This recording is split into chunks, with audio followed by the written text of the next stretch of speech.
소개를 너무 이렇게 과하게 해주셔서 제가 아까 밥 먹다가 그냥 내려왔습니다.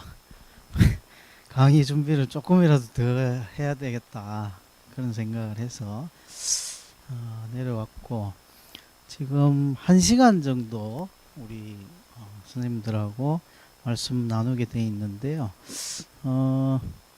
이 제가 드린 자료가 조금 많은 것 같아서 이렇게 막 넘어가기도 하고 또 왔다 갔다 하기도 하고 아마 그렇게 해야 될 것 같습니다. 그래서 약간 두서가 없어도 이해해 주시기를 바라고, 일단 지금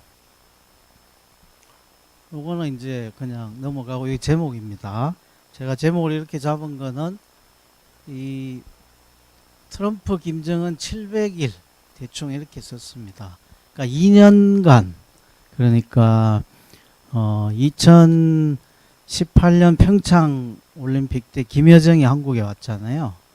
오고 그때 우리가 북한에 또 특사를 보내고, 그 직후에 폼페이오 미국 국무장관이 평양에 특사로 간 게 3월 29일, 4월 1일 이렇게 갔습니다. 그게 소위 이제 역사적인 북미 정상회담이 시작되는 시기라고 생각하시면 되고, 이게 완전히 파산이 됐다라고 하는 날짜는 정확하게 저희가 언제다라고 하기는 어려운데요. 김정은이 2019년 8월 5일 날 트럼프 대통령한테 보낸 친서가 있습니다. 그 친서, 두 사람이 주고받은 친서 27개가 다 공개가 됐어요. 제가 좀 이따가 잠시 이제 보여드리겠습니다만, 그 2019년 8월 5일 친서에서 김정은이 막 이렇게 트럼프 대통령에 대한 불만을 막 표현하고 한국 정부를 비판하고 하는 내용이 있습니다. 그럼 한 1년 반 정도 되죠. 그래서 제가 앞뒤로 이렇게 붙여서 대충 700일이라고 썼습니다. 저 미국 사람들 대단히 정말 조심스러운 사람들이라고 저는 생각하는 게, 제가 우리 이제 북한 전문가들이 요즘은 미국을 가려고 하면 2010년부터 2021년 사이에 북한을 한 번이라도 갔다 온 사람들은 에스타, 그 무비자, 일종의 전자비자잖아요. 무비자라기도 하고, 그게 발급이 안 됩니다. 그러면 미국 대사관 가서 인터뷰를 해야 에스타가 이제 사실상 미국 들어갈 수 있는 비자가 나오는 거거든요. 근데 그 에스타가 공식적으로 시작된 날이, 그러니까 북한 갔다 온 사람들은 그걸 신고해라 라고 결정된 날이 2019년 8월 5일이에요. 그러니까 지금 와서 생각해 보면, 김정은하고 정상회담을 막 하다가 김정은이 트럼프 대통령을 향해서 이 비판을 쏟아내는 편지를 보내는 그날부터 이게 북한 애들이 테러할 수 있잖아요. 그러니까 미국에 들어오는 모든 한국 사람들, 그 중에서 북한을 한 번이라도 갔다 온 사람들은 한 번 더 이미그레이션에서, 비자에서 적대적일 수 있으니 검토해라, 그렇게 된 거죠. 그러니까 제가 이제 여러분들한테 2019년 8월 5일 친서가 있다, 이제 그 말씀을 드리려고 그 에스타 비자 얘기를 했습니다. 저는 사실은 2018년도에 이제 개성에도 가고 평양에도 갔다 와서, 저는 미국에 에스타로 들어가지는 못하고 비자를 받아서 비자로 들어가는 입장입니다. 그러니까 여러 선생님들은 뭐 많이 안 가셨겠지만, 그 당시에 혹시 개성이라도 한 번씩 갔다 오신 분들은 이제 다 그걸 하셔야 되는. 그래서 제가 다시 한번 강조드리지만, 8월 5일이다. 그 말씀을 드리겠습니다. 뭐 순서가 이렇게 많습니다. 많은데 제가 이 첫 번째 뭐 이런 거는 생략하고 넘어가겠습니다. 그냥 한번 관심 있으신 분들은 따로 한번 읽어 보시면 되니까 제가 생략하고 북한의 외교를 얘기하기 전에 제가 베트남 얘기를 좀 드릴게요. 베트남 거의 다 베트남 한 번씩 다 갔다 오셨을 거잖아요. 거기가 공산당이다 이런 생각 잘 안 들잖아요. 그죠? 그만큼 베트남은 이제 개혁 개방 해가지고 시장 경제로 열심히 가고 있는데 중국하고 베트남이 사이가 안 좋죠. 둘 다 공산당이 집권당인데 둘이 사이가 안 좋습니다. 그 마치 우리가 독도 때문에 일본하고 사이 안 좋은 것처럼 베트남과 중국도 오랫동안의 이 그런 구원이 있죠. 그리고 그 삼국지 시대부터 중국 한족이 베트남을 이렇게 비하하는 얘기들이 있잖아요. 그러니까 그 베트남 민족주의가 굉장히 공산주의보다도 더 먼저인 그런 나라가 베트남이잖아요.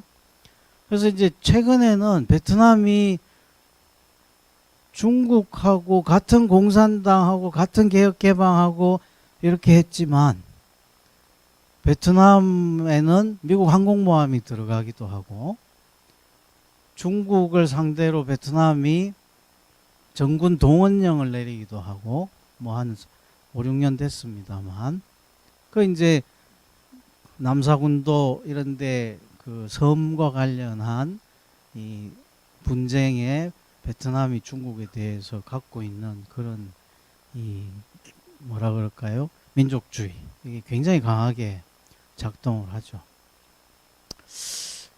2012년에 장성택이 여러분들 기억하시지만 죽잖아요. 고모부 김정은의 고모부가 처형됩니다. 근데 장성택은 북한의 정치인 중에 친중파예요. 중국의 편을 들어서 뭐 통일, 민족 자주 이런 거 필요 없다. 중국 지원 받아서 북한이 잘 살아야 된다. 이 얘기를 했던 정치 이제 파벌이죠. 근데 그 장성택을 김정은이 처형하잖아요. 그러니까 중국 입장에서 보면 친중파를 처벌했다는 얘기는 북한이 중국에 대해서 되게 이렇게 뭐라 그럴까요? 자기 목소리 내겠다. 새로 들어선 젊은 지도자가 중국에 협조적이기보다는 중국에 대해서 대결적이겠다. 이런 생각을 할 수 있겠죠. 거기다가 김정은은 2012년에 아버지 죽은 후에 ICBM 쏘고 핵실험하고 핵경제 병진 노선하고 2016년에 4차 핵실험 9월에 5차 핵실험 그죠? 계속 강경 노선을 펴니까 중국이 옛날과는 다르게 유엔 안보리에서 북한에 대해서 제재하자라고 한국과 미국이 중국한테 설득하면 중국이 동의를 계속 했단 말이에요. 지금 최근 2년 동안 중국은 북한에 대한 제재에 동의를 안 하고 있잖아요. 이번에 북한이 ICBM 쏜 거 가지고 유엔 안보리 제재하자 하니까 중국이 거부권을 행사해서 제재 안 됐거든요. 근데 12년부터 17년 사이에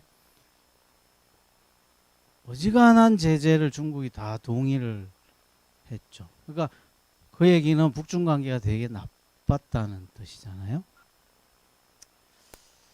그러니까 이제 문재인 대통령이 대통령이 딱 되고 이게 미국 쪽에 가가지고 뭐 이런 제안을 한 것 같습니다. 제가 뭐 외교부에 근무한 게 아니기 때문에 모르지만 이렇게 풍문을 통해서 들어보면 한국 정부가 자 이제 트럼프 대통령한테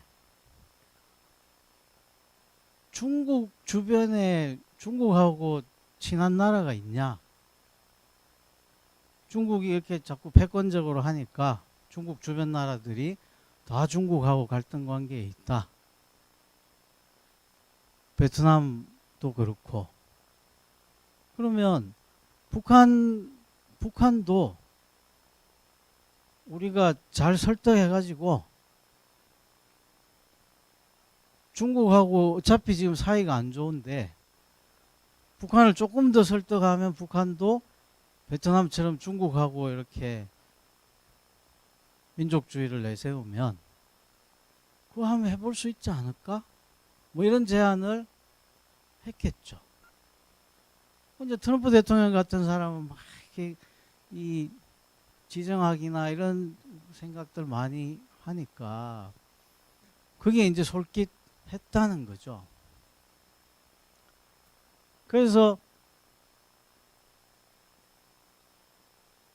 나중에 볼턴이라는 그 우리 지금 안보실장 같은 자리에 있고 미국의 국가안보 보좌관 역할을 한 볼턴이 이 퇴임 후에 회고록을 600페이지 정도 되는 회고록을 썼습니다. 그 회고록에 이제 그런 얘기들이 조금씩 비춰져 있어요. 그래서 북한을 설득해서 북한을 마치 베트남처럼 만들면 미국이 중국하고 이렇게 라이벌 가지고 지금 막 이렇게 대결 구도를 갖고 있는데 동북아시아에 굉장히 큰 이 지정학적 이익을 미국이 볼 수 있겠다 이런 생각을 했겠죠. 그래서 문재인 대통령이 트럼프 대통령을 그렇게 설득해서 북한과 미국이 직접 대화를 하게 설득했다라는 설이 하나가 있습니다. 트럼프 대통령이 왜 북한하고 정상회담 했는가를 설명하는 하나의 해석이에요. 또 하나의 해석은 이제 제가 뒤에서 다시 말씀을 드리겠습니다. 근데 이제 그 문제부터 먼저 말씀을 드리고 갈게요. 그래서 내심 트럼프 대통령은 북한하고 정상회담을 하고 만나면 북한이 베트남처럼 중국과 갈라설 거라고 이렇게 기대를 굉장히 많이 한 거죠. 근데 이제 볼턴 같은 사람은 이 사람은 되게 오랫동안 외교도 해왔고 여러분들 잘 아시는 네오콘 그 부시 아들 부시 시절에 그 이라크 침공하고 뭐 아프가니스탄 전쟁하고 했던 그런 전략을 가졌던 사람들을 저희가 네오콘이라고 부르잖아요. 그런 생각을 가진 전략가죠, 볼턴이. 그러니까 볼턴은 트럼프 대통령한테 북한한테서 그런 기대를 하는 것은 되게 어리석은 거다. 라고 옆에서 자꾸 이제 트럼프 대통령을 이렇게 설득을 하는 장면이 나옵니다. 근데 아니나 다를까 정상회담을 싱가포르에서 하잖아요. 기억하시겠지만 1차 북미 정상회담이 싱가포르에서 이제 개최되는데 느닷없이 김정은이 북경을 가잖아요. 그러니까 2012년에 시진핑이 중국의 주석이 되는데 5년 동안 중국과 북한 사이의 고위급 교류가 2015년에 딱 한 번 말고는 없었어요. 심지어 2015년에 고위급 한 사람이 가서 북한을 설득시켜서 소위 모란봉 악단이라고 이 사람들을 북경에 초빙해가지고 북경에 공연하게 막 이렇게 했습니다. 근데 12월 12일 날 북한 애들이 공연 하루 전날 공연 철수하고 돌아가 버렸던, 아마 기억나시는 분들이 있을 거예요. 그러니까 12년부터 17년 사이에 북중 관계는 정말 살얼음처럼, 그러니까 문재인 대통령이 북한을 베트남처럼 떼낼 수도 있겠다라고 생각을 했을 수도 있었겠죠. 트럼프 대통령도 당연히 그런 생각을 했는데, 아니 이렇게 차려놓은 밥상을 트럼프 대통령이 보기에는 시진핑 주석이 뒤집은 거죠.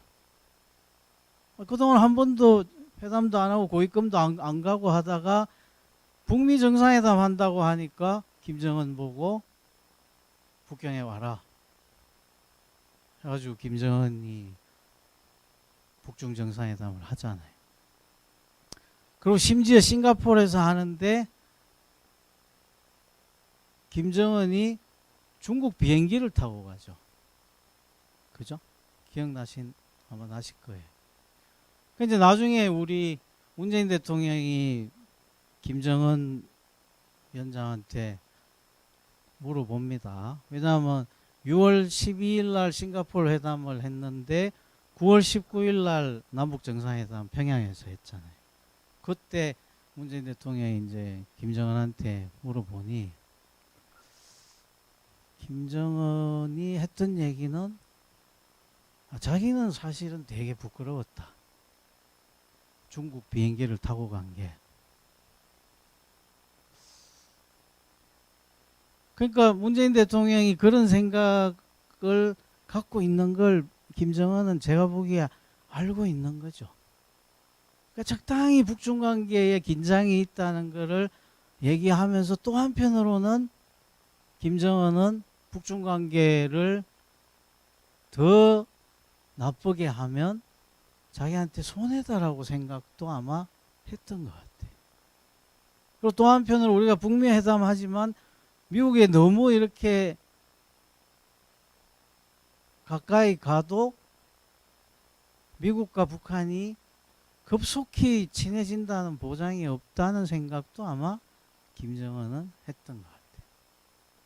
그러니까 외교적으로 우리는 이제 그런 거를 해칭한다 그러거든요. 큰 나라 사이에 보험을 든다.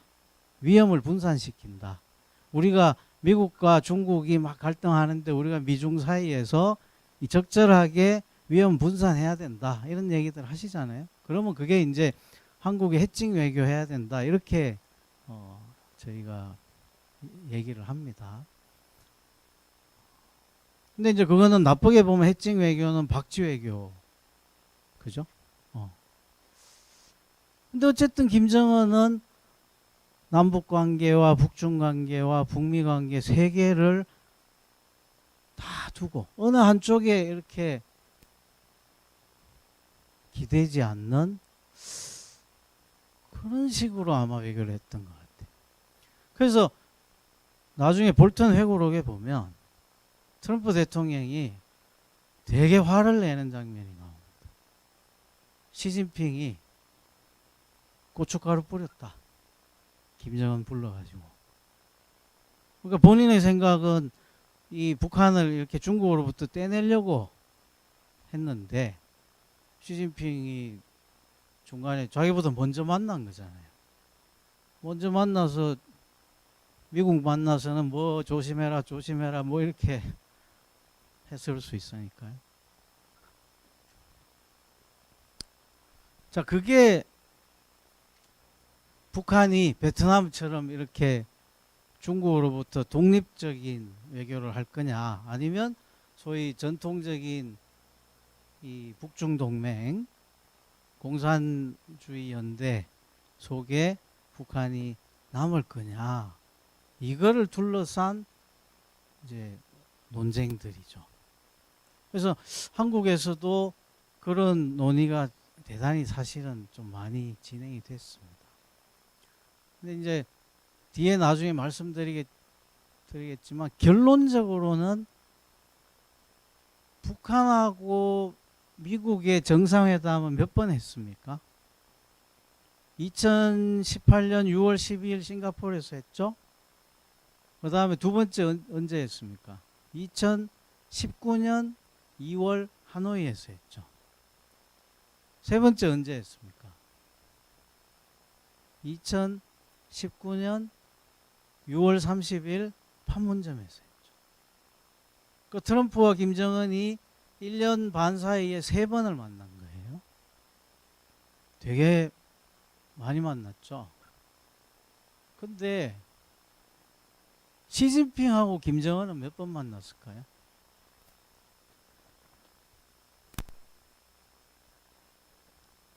예? 미국보다 많이 만났을까요? 적게 만났을까요? 똑같이 만났을까요? 그 시점, 그 2년 사이에 5번, 5번.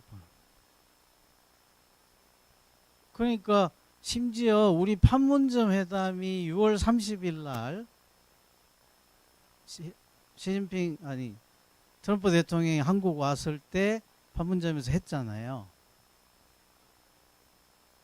부랴부랴 중국 시진핑이 6월 21일인가 평양을 보고 합니다. 그러니까 중국 애들은 평양이 급속히 미국으로 기우는 걸 보고 있으면 안 된다는 생각을 급하게 한 거예요.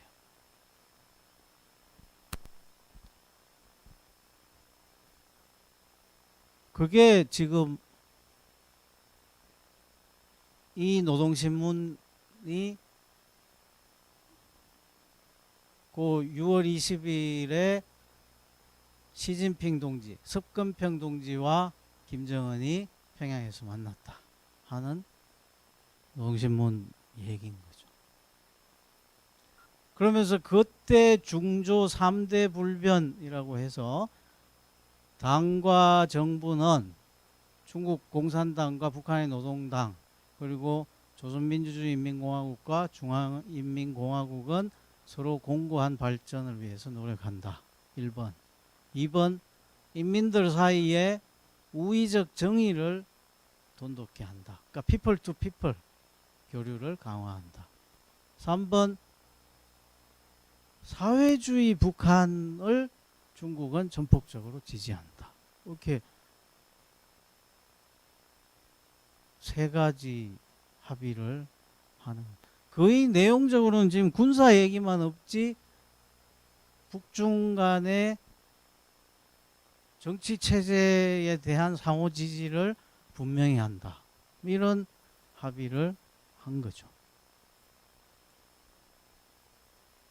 그러면 뒤집어 보면 북한은 시진핑하고 북한은 트럼프하고 협상하면서 결과적으로 협상이 실패했지만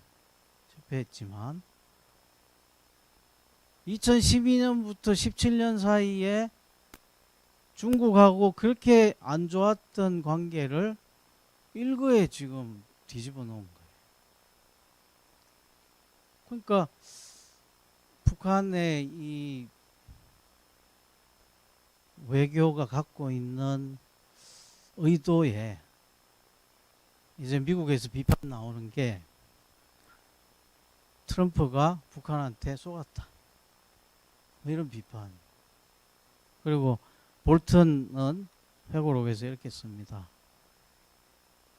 이 600일짜리 프로세서를 만든 게 문재인 대통령인데 한국 그 사우스 코리아가 한 창조물이다. 이렇게 표현을 하거든요. 그러면서 볼턴은 한국 정부 때문에 트럼프 대통령이 막 김정은한테 놀아났다. 이렇게 쓰고 있는 거죠. 자, 누가 잘했냐 못했냐를 떠나서 어쨌든 북한은 뭐 이런 것도 있지만 중국이라는 뒷배를 또 하나 만들어 놓은 거예요. 그 과정에. 그러니까 저렇게 3대 불변하고 나니까 지금은 북한이 ICBM을 쏴도 중국이 유엔 안보리에서 북한 제재에 동의를 안 하는 건지 못 하는 건지 모르겠습니다만 안 되는 거죠. 지금 상황이 그렇게 되어 있습니다. 그때 나온 이 성명들이 막 제가 나중에 그 북한이 했던 매스게임 사진을 한 두어 개 보여드릴 건데, 거기에 북한 애들이 쓴 글을 보면 막 매스게임 이렇게 글자 막 쓰잖아요, 관중석에. 거기 보면 시진핑 할아버지 반갑습니다, 뭐 이런 불패 진선단결 조중우이 뭐 이런, 막 시진핑이 그날 막 싱글벙글하는 장면들이 이제 계속 잡히죠, TV에. 자, 그래서 북한을 다룰 때 중국 문제가 정말 고민이 많이 되는 거죠. 이번에 며칠 전에 시진핑 바이든 정상회담 했잖아요. 정상회담 했는데 바이든 대통령이 시진핑 주석한테 되게 공손하게 표현을 쓰고 해서 미중 관계가 좀 굉장히 거칠었는데 조금 이렇게 순화되는 것 같다라는 평가들을 많은 분들이 하고 있습니다. 근데 이제 그 회담에 바이든 대통령이 시진핑한테 딱 이 얘기를 하죠. 대만 문제는 하나의 중국 원칙을 존중한다. 그러니까 중국의 주장을 바이든 대통령이 들어준 거죠. 확인해 준 겁니다. 그러고는 야, 우리가 대만 가지고 니들 안 괴롭힐 테니 북한 좀 관리 좀 해라, 이렇게 얘기한 거죠. 북한 핵실험 못하게 해라. 근데 이제 시진핑 주석의 대답은 뭐 아주 구체적인 표현은 다 떠나서 요지는 우리가 북한을 관리하려고 하는데 미국이 성의 표시해라. 그죠?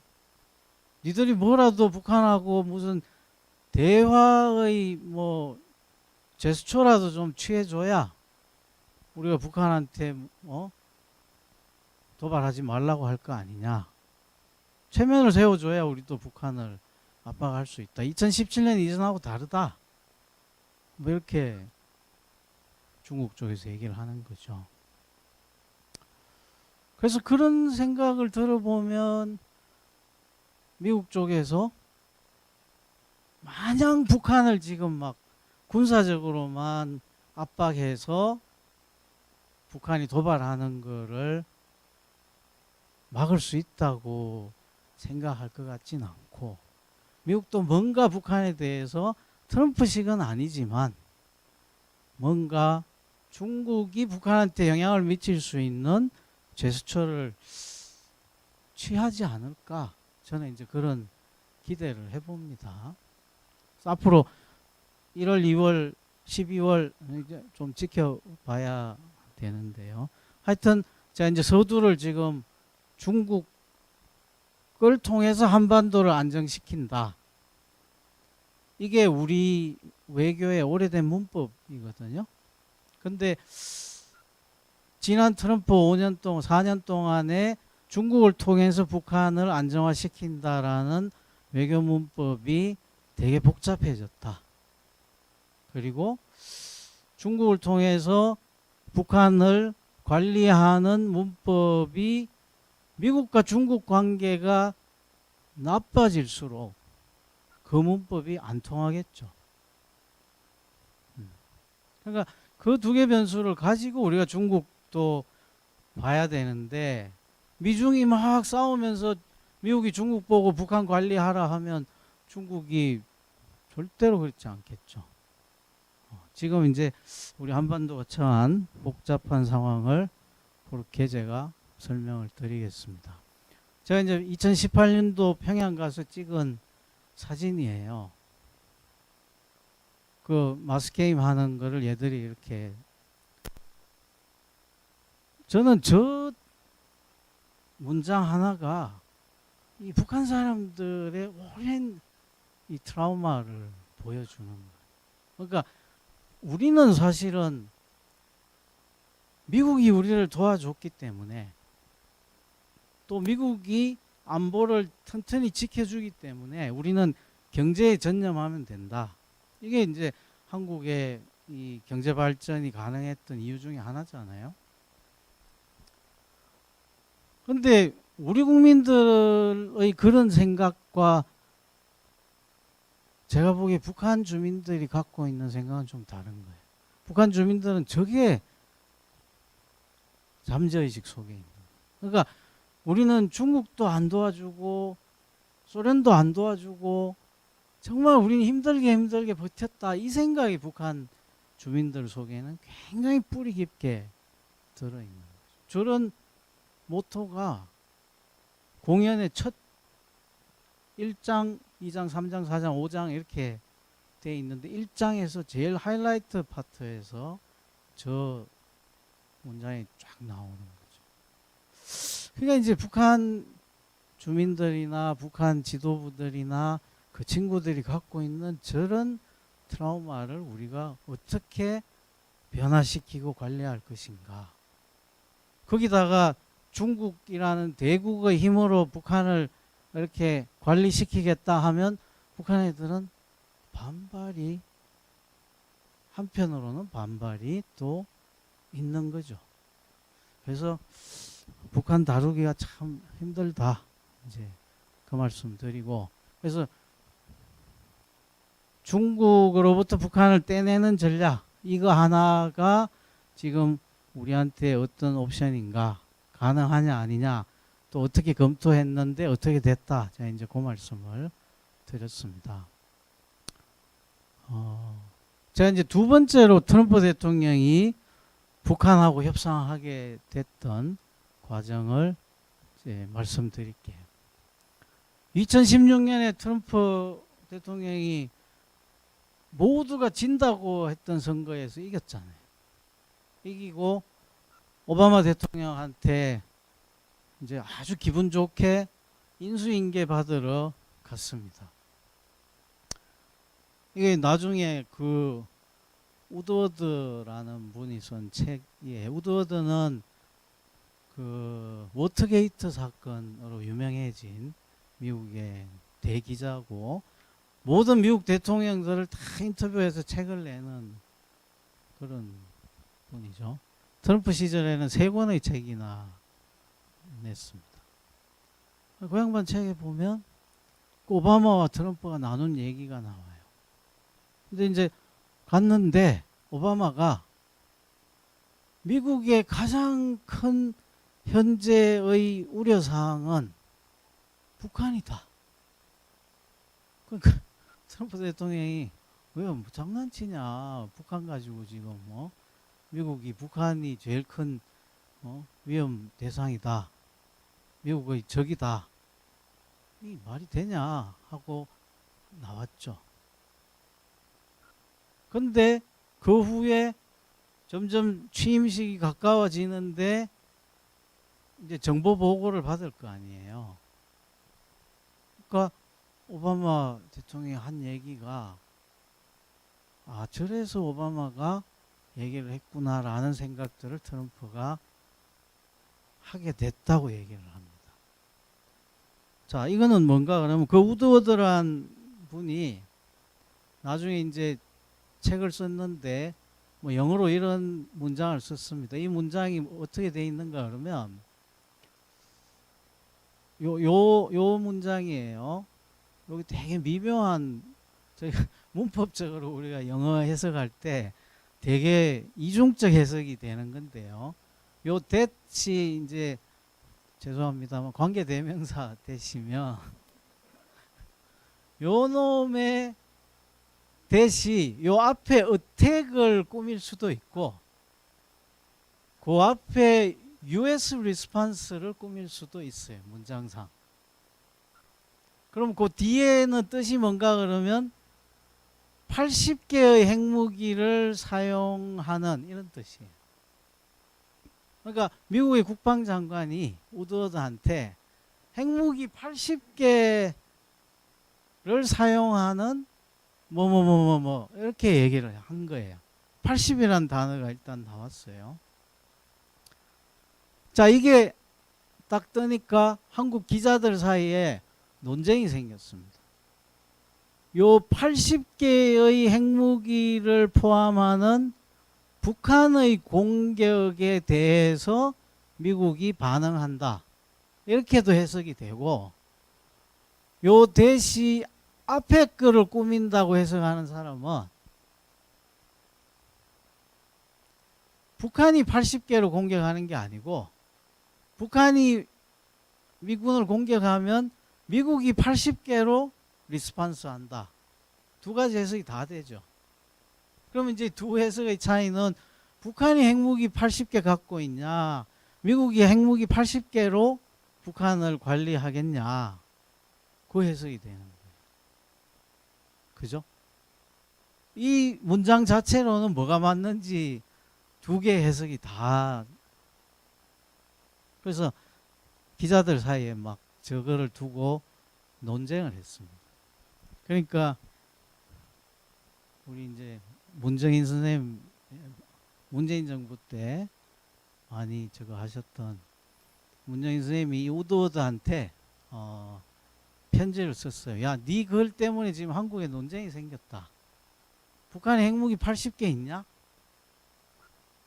네가 해석 그렇게 하면 80개 북한이 갖고 있다는 뜻이고, 아니면 그거 아니면 야, 미국이 한반도에 핵무기를 80개 지금 쏟아붓겠다는 뜻이냐? 그러면 우리 한반도 다 그냥 포기할 거냐?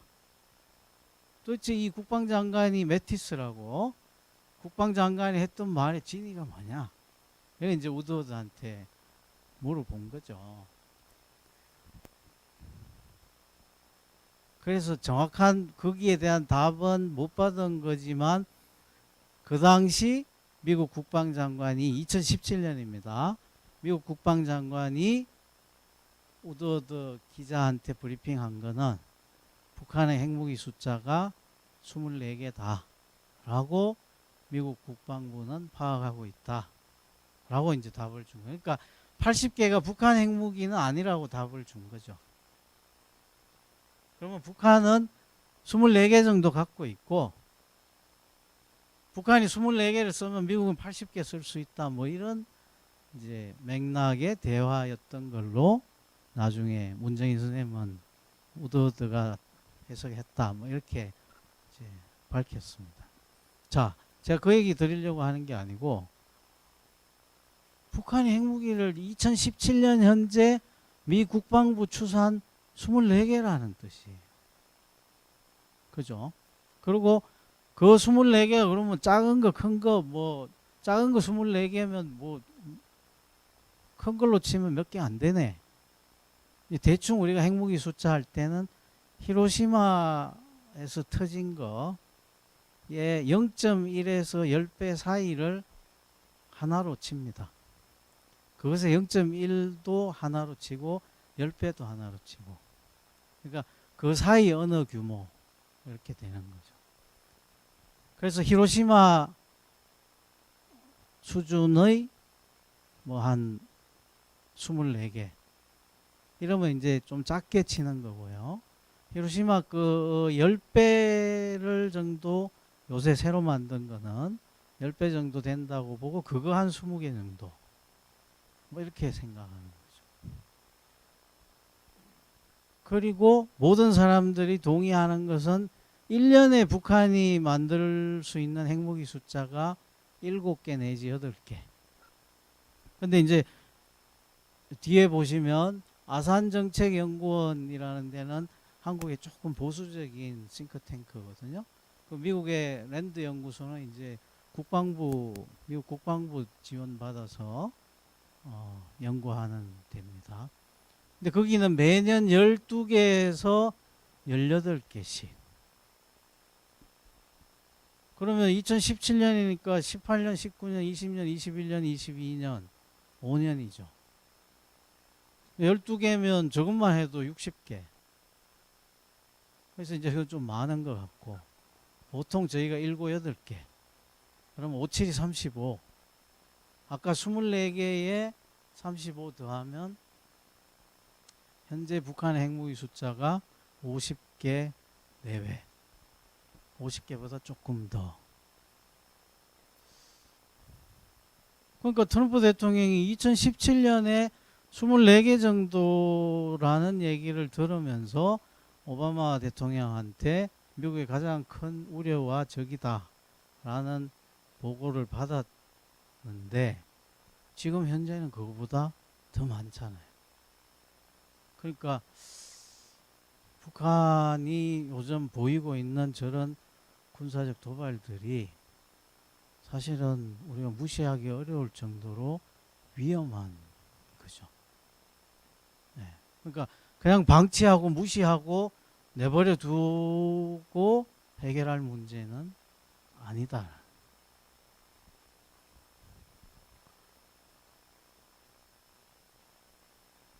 요게 제가 아까 말씀드린 8월 5일자 진서예요. 제가 뒤에 다시 원본을 한번 보여드리겠습니다만 저 8월 5일자 친서에 보면 막 우리 정경두 국방장관 청문회 비판하면서 막 이렇게 김정은이 화를 내는 그런 내용들이 있습니다. 자, 이 두 가지 말씀으로 트럼프 대통령이 그래서 북한하고 시작을 한 거예요. 그러니까 북한의 핵무기가 자기가 생각했던 것보다 더 많았고 그냥 오바마처럼 무시하고 전략적 인내 참고 북한이 뭘 하든 간에 대응 안 하고 가만히 내비두면 쟤들 경제적으로 고립돼서 망할 거야 하는 게 트럼프는 그거 아닌 것 같다라고 생각을 했던 거. 그게 이제 한국 정부가 베트남처럼 북한을 한번 이렇게 중국과 구별해서 한번 끌어내 보면 어떠냐 이런 제안도 작동을 했던 거고 이런 거죠. 요거는 드린 거에 이제 있습니다. 제가 그냥 양 대통령의 친서를 한 7가지 정도 느낀 거를 제가 그냥 쓴 거니까 이건 나중에 보시라고 하고 넘어가겠습니다. 자, 이게 그 볼턴이라는 사람이 쓴 책이에요. 회고록. 볼턴 회고록이고 싱가포르 회담이라고 제목을 4장의 제목을 싱가포르 슬링이라고. 이거 칵테일 이름이잖아요. 그죠?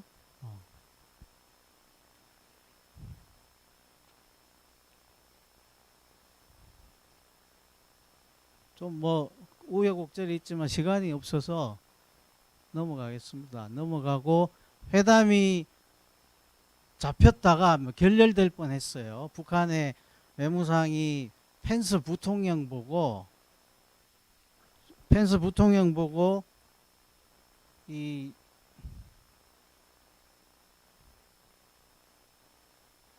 여기 나오죠. 아둔한 얼떡이라고 불러가지고 트럼프 대통령이 야 네가 그렇게 적대적 감정을 갖고 있으면 우리가 어떻게 회담하냐 회담하지 말자 이렇게 전격적으로 회담을 취소를 합니다. 그거 취소한 편지를 이제 미국의 민주당원들이 트럼프 되게 싫어하니까 문법 테스트를 한 거예요. 그래서 F학점 해가지고 저기 보면 F학점 주고 밑에 See me after class, 도널드 이렇게. 야 도널드 수업 끝나고 나 좀 보고 가. 네. 어쨌든 저 내용은 북한에 대한 이 펜스에 대한 북한의 분노를 그대로 두고 대화할 수는 없다. 이렇게 전격적으로 취소를 하거든요. 그러니까 이제 북한이 몸이 달았어요. 저게 5월 24일인데 5월 25일 날 김정은이 문 대통령한테 바로 직통 전화를 합니다. 전화해가지고 내일 좀 만날 수 있습니까? 한 거예요. 그래서 성사된 게 저 원포인트 정상회담 문 대통령이 가잖아요. 4월 27일 날 정상회담하고 한 달도 안 돼서 김정은이 전화 와가지고 간 거예요. 가서 사실상 우리가 펜스를 아둔한 얼떡이라고 부른 거 유감이다 라고 트럼프 대통령한테 전달하죠. 그러니까 이제 트럼프 대통령이 제가 보기에 속이 없는 사람이에요. 그죠? 바로 기분 좋아가지고 그러면 정상회담 하자 해서 다시 하기로 된 거죠. 그리고 이 김영철이라는 사람을 이제 친서를 들려서 보내는데 그때 친서가 좀 봉투가 큰 봉투에 담아갔어요. 그러니까 미국 애들이 저거를 대왕 친서라고 부르고 저렇게 큰 사진으로 이제 트위터 대왕 킹 트럼프 트위터 밑에다가 댓글에 저 그림을 만들어서 붙여놨습니다. 근데 저 과정에도요, 볼턴이 여러분들 북한 사람은 미국에 들어갈 수가 없잖아요. 적성국가라서. 유일하게 북한 사람이 살 수 있는 데는 어디겠어요? 미국에? 유엔. 뉴욕에만 퀸스에 따로 이렇게 살고 있습니다. 북한에 진수 특사를 보내니까 볼턴이 뉴욕에서 못 벗어나게 해라. 북한에 어떻게 미국 땅을 돌아다니냐 한 거예요. 그러니까 트럼프 대통령이 야 웃기지 마. 진수 들고 보냈는데 뭘 해가지고 DC로 오라 한 거예요. 그러니까 김영철이 DC로 옵니다. DC로 오니까 그 1단계 실패했죠, 볼턴이. 2단계 때 볼턴이 그래도 백악관은 못 들어오지. 적성국가 성원인데 백악관 안 돼. 하니까 트럼프가 웃기지 마. 그냥 백악관 오라 해. 세 번째는 이게 이제 유명한 오벌 오피스라고 미국 대통령의 요 뒤에 책상이 결단의 책상이라는 거예요. 레졸루트 데스크라고 영국 여왕이 이제 미국 대통령한테 준 책상입니다. 그만큼 중요한 결단이 미국 대통령이 한다고 해서. 그러니까 저 방은 동맹국이 아니면 못 들어가는 거예요. 그러니까 볼턴이 마지막까지 저 방은 안 된다고 막 펜스하고 볼턴하고 둘이서 저 방은 김영철이 못 들어간다 하거든요. 그러니까 그 볼턴 회고록에 트럼프가 그러면 너네 둘 들어오지 마 하고는 저 방에서 친서를 받은 거예요. 그러니까 그런 거 보면 트럼프 대통령은 뭐 쪼잔하게 외교를 한 것 같진 않고 김정은을 어쨌든 이렇게 상대방을 이 길을 좀 살리면서 회담하는 뭐 이런 스타일은 있었던 것 같아요. 그래서 저기서 친서를 전달하고 싱가포르 회담이 이제 완전히 합의가 된 거죠. 그래서 뭐 그 후에 쭉 뭐 얘기가 나옵니다. 근데 보시면 이게 여러분들 아시는 6월 12일 북미 공동성명이에요. 역사적인 성명인데 되게 짧죠. 사실 읽어보면 별 내용이 없어요. 막 우리가 처음 정상회담 해서 성명이 나와서 흥분했지 내용을 읽어보면 아무것도 없어요. 그래서 역시 뭐 북미 간에 회담해봤자 서로가 기대를 안 해서 그렇다 이렇게 판단을 했는데 알고 보니까 그 전날 저 합의문보다 한 5배 정도 되는 장문의 초안이 실무진들 사이에 합의가 됐어요. 그게 6pm 텍스트라고 볼턴이 써놓은 거예요. 그러니까 오후 6시자로 북미 실무진이 합의한 초안 그 뜻입니다. 그러니까 저 초안에는 종전선언도 들어있고 관계 정상화 얘기도 있고 그 다음에 북한 대표부 미국의 대표부를 평양에 설치하는 그런 합의들까지 다 들어있었던 거예요. 근데 볼턴이 뒤늦게 폼페이오 국무장관을 설득해서 이거 하면 안 된다라고 해서 초안이 뒤집어집니다. 그래서 나중에 북한에서 나온 동영상을 이렇게 보면요, 김정은하고 아까 그 아둔한 얼떡이라고 썼다는 최선희라는 외무상하고 그 대왕친서 들고 간 김영철하고 서희서 심각하게 토론하는 장면이 북한의 그 동영상에 나오거든요. 그 장면이 바로 이 6pm 텍스트 초안이 뒤집어졌는데 이거 어떡할까요? 우리 회담을 깨나요? 마나요? 뭐 그런 상황이에요. 근데 이제 김정은이 어쨌든 회담은 합의를 보고 갑시다 하고 나와서 합의가 된 거예요. 그 보시면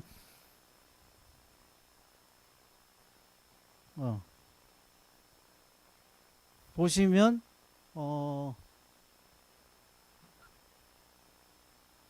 short statement, 짧은 합의문으로 대체하기로 했다. 이게 이제 볼턴의 얘기입니다. 그래서 우리가 아는 북미 회담이 되게 저렇게 짧은 회담으로 되고, 트럼프나 김정은이나 싱가포르에서 나오면서 우리 빨리 다시 만나서 후속회담 하자라고 얘기했던 거예요.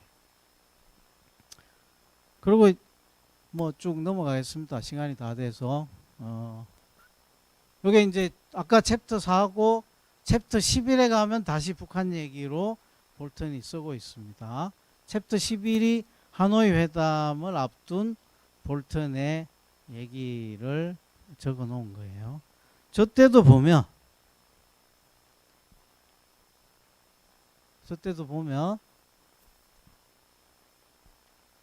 트럼프는 초안에 관해서 모르고 있었다. 초안이 또 하나 나온 거예요. 따라서 비건은 국무부 대북 대표입니다. 처음부터 그런 문서를 작성할 권한이 없었는데 뭐 비건이 했다 이런 거고, 그래서 부통령 전용기에 탑승하고 있던 펜스한테 전화했다 이런 거예요. 야, 내가 초안을 받아보니 이 초안이 북한애가 쓴 것 같더라. 펜스 부통령 네가 빨리 트럼프한테 전화해가지고 이번에도 이거 하면 안 된다고 설득 좀 해라. 볼턴이 그렇게 펜스 부통령한테 전화를 한 거예요. 우리 정부는 사실은 비건이 들고 있던 초안을 이제 외교 라인으로 확인했고 그거 보고 잘 될 거라고 생각했던 거예요. 근데 한 이틀 사이에 막판에 다시 볼턴이 또 이제 막 해서 펜스 동원해서 트럼프한테 설득을 한 거예요. 그러니까 2018년 6월 싱가포르에서도 그렇고 2019년 2월 하노이에서도 그렇고 사실은 국무부는 되게 열심히 북한하고 초안 협상을 한 거예요. 그래서 드래프트 합의는 되게 예쁜 것들을 북한 애들하고 협상해서 만든 거예요. 근데 그게 두 번 다 뒤집어집니다. 그래서 지금 복귀해보면 되게 우리로서는 안타까운 시간들이 좀 흘러갔고, 그 시간이 지나면서 북한은 계속 핵무기 숫자를 늘리는 쪽으로 방향을 잡았고, 뭐 이렇게 해석이 되겠죠. 자, 뭐 그 다양한 얘기들은 제가 생략을 하고 이제 마지막 헤어지면서 김정은을 트럼프가 이렇게 달래고 갑니다. 달래면서 뭐라 했는가 그러면, 야, 너 지금 하노이 가야 되지. 너 기차 타고 왔잖아. 평양 가는데. 하니까 얼마 걸렸냐 하니까 뭐 30 몇 시간 걸렸다 하니 트럼프가, 야, 내가 우리 집 가는 길에 너 내려주고 갈게. 실제입니다. 볼턴 핵으로. 그러니까 김정은이 웃으면서, 이제 저 장면일 거예요. 아마 웃으면서 나에게 할 일도 있고 우리는 기차 타고 간다. 이제 그렇게 합니다. 그리고 그 회담 과정에서 트럼프하고 김정은은 친해지긴 친해졌나 봐요. 회담 과정에서 트럼프가 막 하다가 북한이 너 뭐 갖고 있는지 신고해라 라고 볼턴이 막 북한을 압박하니까 김정은이 아니 우리가 뭐 미사일 핵무기 뭐 ICBM 이런 거 다 공개하면 미국 군함이 와가지고 우리를 먼저 공격하면 어떡하냐 이렇게 얘기하거든요. 그러니까 트럼프가 야 그럼 나한테 전화해. 내가 항공모함 빼줄게 이렇게 얘기해요. 그리고 이제 나중에 북한이 영변 합의하자고 막 우기니까 트럼프가 야 그거 좋은데 그거 합의하면 난 대선에서 떨어져 그러거든요. 그러니까 김정은이 각하께서 그거 선거 떨어지면 안 되니 그러면 내가 그 주장을 접겠다고 뭐 그런 대화들이 이제 오간 장면들이 있습니다. 근데 이제 그건 외교적 대화죠. 그래 놓고 김정은은 돌아와서 이렇게 된 바에야 이제 핵무기 하고 중국하고 확실히 가고 뭐 이렇게 가는 거고 트럼프는 저때 이제 미국이 청문회 하는 것 때문에 사실은 회담에 집중을 제대로 안 했던 것도 있는 거죠. 그리고 630 판문점 회담이 만들어지는 과정인데요. 이것만 말씀드리고 이제 끝내겠습니다. 3월 15일 날 북한에 그 아둔한 얼떡이 했던 최선희가 3월 18일 날 나와서 우리 김정은이 화가 났다. 우린 더 이상 참을 수 없을 것 같다. 이렇게 성명을 냅니다. 나중에 친서에서 보니까 3월 21일 날 트럼프 대통령이 앨리슨 후커라고 백악관 한반도 담당 보좌관 여자분이 있어요. 그분을 판문점에 보내서 김정은한테 친서를 전달한 거예요. 야, 화내지 마라. 우리 언론들이 하노이 회담 깨졌다고 얘기하지만 너하고 나하고 했던 얘기도 있고 엄청난 성과가 있으니 조만간 다시 만나서 회담하자. 그렇게 달랜 거예요. 우리 이제 그 사실은 몰랐죠. 근데 문 대통령이 이제 그거를 아는 거고. 그래서 4월 10일 날 문 대통령이 한미 정상회담을 합니다. 워싱턴 가가지고. 그 한미 정상회담에서 트럼프 대통령한테 시간, 장소, 형식 면에서 극적인 방법으로 정상회담 하자. 내가 중재할게. 그렇게 제안하는 장면이 볼턴 회고록에 나오죠. 그래서 문 대통령이 제안한 것은 네가 6월 12일에서 7월 27일 사이에 한국에 와라. 그러면 내가 판문점에서 하든 미 해군 함정에서 하든 정상회담 만들게. 북한 설득해서. 그리고 그 자리에 나도 끼워주라. 3자 정상회담 하자. 이 세 가지를 문 대통령이 4월 12일 날 트럼프 대통령한테 제안을 한 거죠. 그리고 이제 그게 트럼프 대통령이 한국에 6월 30일 날 오고 김정은 나오고 해서 만들어진 게 630 회담입니다. 다만 이제 문 대통령을 김정은이 안 끼워줄라 해가지고 잠시 포토타임만 갖고 이제 양자 회담을 했던 뭐 그런. 그러나 결국은 그 회담에서 합의가 뭐 그 회담은 그냥 간단한 인사치레의 회담이니까 넘어가서 다음에 잘하자 했는데 한미 군사연습이 막 이렇게 진행되면서 김정은이 8월 5일 날 이제 화가 나서 친서를 보내고 트럼프도 거기서 아까 얘기한 에스타 북한이 테러화할 수 있다 해서 이제 그렇게 대응하고 하면서 이 북미 간의 대장정이 막을 내리는 그런 과정을 겪었습니다. 뭐 쭉 그런 내용들이니까 앞으로 쭉 내용 보시면 될 거고요. 다만 바이든 대통령은 이제 이 프로세스를 다 알고 있습니다. 그건 뭐 모를 수가 없고 바이든 대통령이 4월 4월 30일 날 여기 없네요.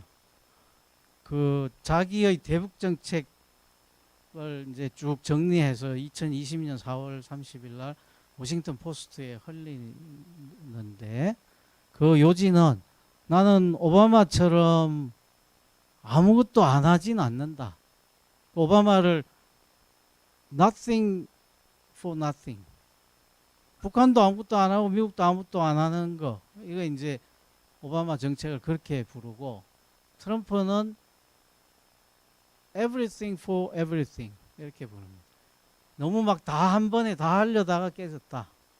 그리고 바이든은 오바마와 트럼프 그 중간에 something in the middle 그 중간에 어떤 정도로 바이든은 하겠다. 이렇게 바이든의 대북 정책을 공개를 하죠. 근데 이제 북한이 우리를 무시하냐 이렇게 해서 지금까지 대화가 없고 북한은 계속 지금 에스컬레이션 국면으로 가고 있습니다.